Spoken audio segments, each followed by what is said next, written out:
The more you study and learn about history, the more you learn that we have been lied to about everything by everyone. You've been lied to by your government, we've been lied to by our churches, we've been lied to by our teachers, and we've been lied to by our parents. Even if they didn't intend to lie to us, they still told us things that simply were not true and propagated the lies, either by complacency or by ignorance, but at the end of the day, the result is the same.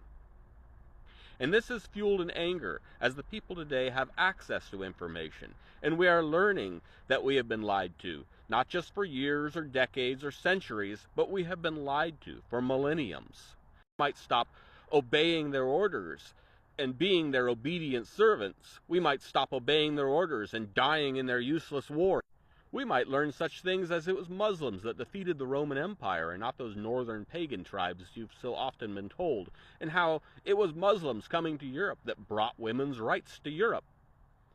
They don't want you to know that the Crusaders were bloodthirsty killers that slaughtered innocent people by the millions who had never raised a sword to them. They don't want you to know about how when Muslims captured most of Europe, unlike the Christians, they never practiced conversion by the sword, join our religion or die. In fact, when Muslims took Europe, they guaranteed the freedom of religion for all people. That's why when the Muslim Empire was eventually defeated in Europe, Christianity still dominated the European countries.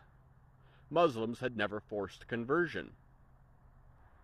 Even atrocities such as the Crusades were somehow excusable or understandable as they served a greater purpose. They don't want you to understand history for the expansion of knowledge, the betterment of yourself, or the betterment of humanity. They want you to worship their icons and thus be obedient to your masters of the church and your masters of the state. Knowledge threatens their power. They know that in the long term, when enough people have that knowledge, their power will cease to exist.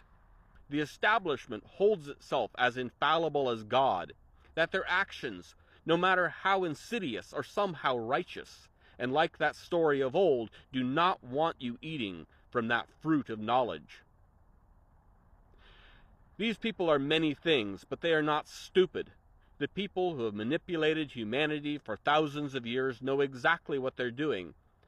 And of course, they will tell you that it has been for your own good. They're doing it because you're not capable of self-determination. You're not capable of ruling over your own life. It's rooted in ego and in greed and in lust and power. Their motivating principles are the very same